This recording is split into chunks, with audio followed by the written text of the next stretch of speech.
Hello YouTube, William here with Moto Grandpa,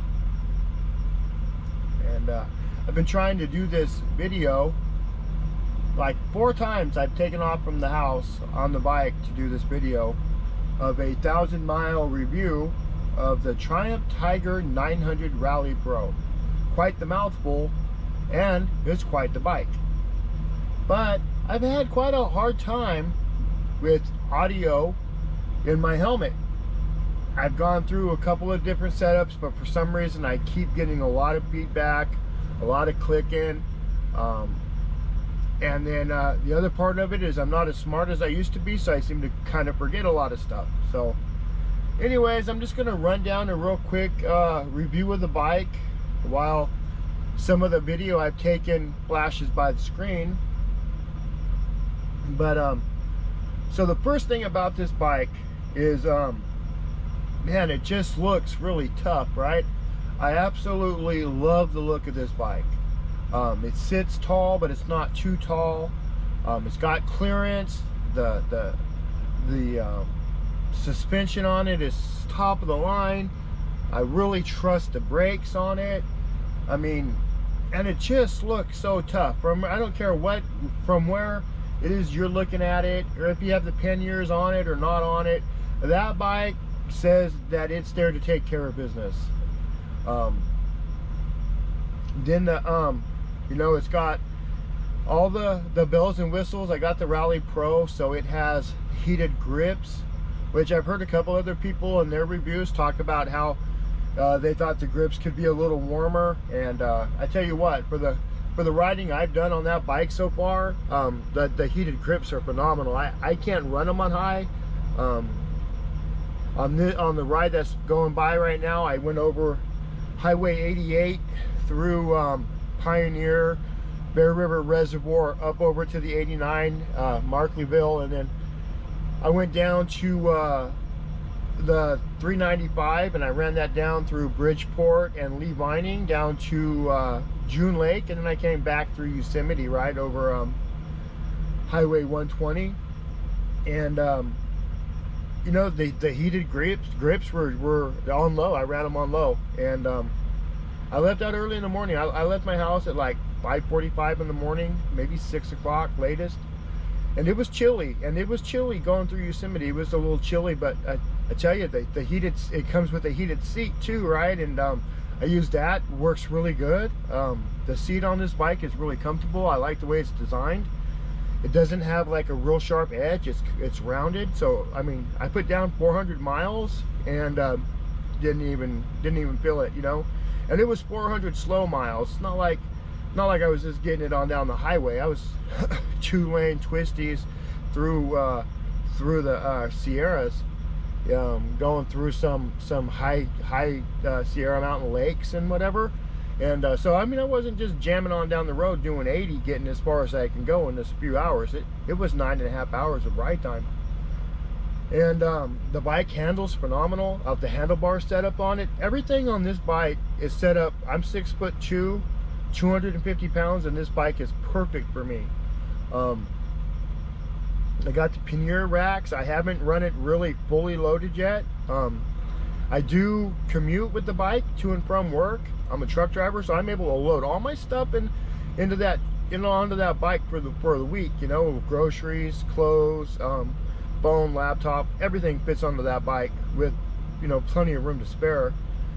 And so I have no complaints about storage or any of that. The only complaint that I have kind of about the bike is that it's Triumph's Rally Pro, right? It's more off-road orientated, and it comes with street tires.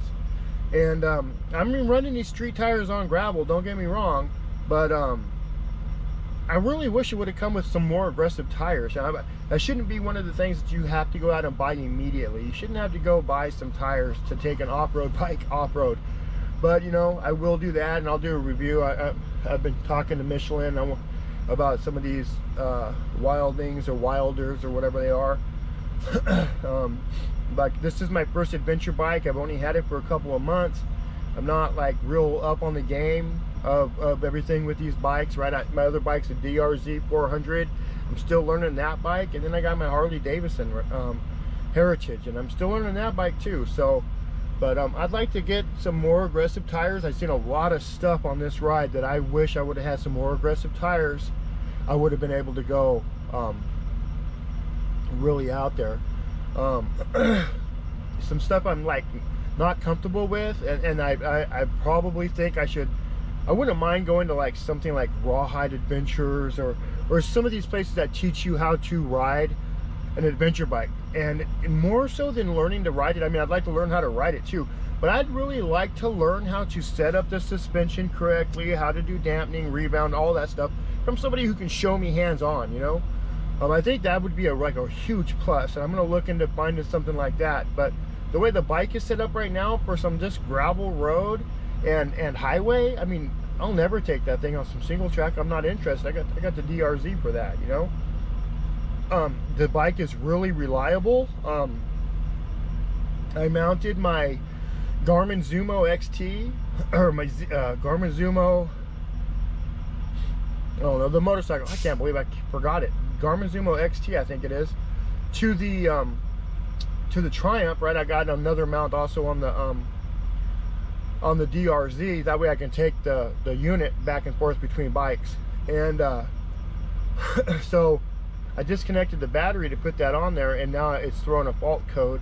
And everything I'm looking at says that after 3 heat cycles, that code should go away. So I'll find out whenever I get home from work this week how that is.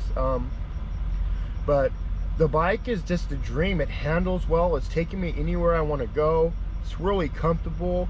I'm a lot more comfortable riding aggressively with that bike than I am with the Harley. I mean, part of it's that it's got 2 discs brakes up front. I know it'll stop me whenever I put the brakes on, so I know I can really come into a corner hot.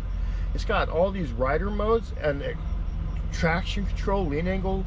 It's really got like this huge safety net that really is confidence inspiring when you're out there just kind of getting it. And I'm a new rider. I've got 1 year of active riding under my belt. I've done some longer trips, you know, I put some miles on, and so I'm still very green at riding a motorcycle, but this bike is like really confidence inspiring. I would have no problem recommending this bike to a new rider, you know. The seat's adjustable, so you can go shorter on it, but I think that this bike is just really easy to ride. And you know, I've mapped it out a little bit, so I've got my street traction control, but I've got sport mode, throttle response, so it's a little bit more zippity, right, when you lay into it or whatever. But I like the windscreen. I do understand the complaints about you can really feel it in your shoulders. I mean, if the windscreen was just a little bit wider, it would be perfect. But you know, I'm looking at some aftermarket windscreens. I don't want anything very tall, you know. That's, you know, with the front end, I'd hate to be standing up on that bike and get whacked in the throat by the windscreen, but a little bit wider would be okay, I think. But the rest of the bike is really nice. You know, I've heard some complaints about the fan blowing some hot air onto your legs, and I've only experienced that if I'm riding sloppy. So if my legs are really relaxed and my knees are flared out, I can feel the heat. But like if I'm riding the bike with my legs in on the tank, I can't feel the heat. For me, the fans blow the air by my legs.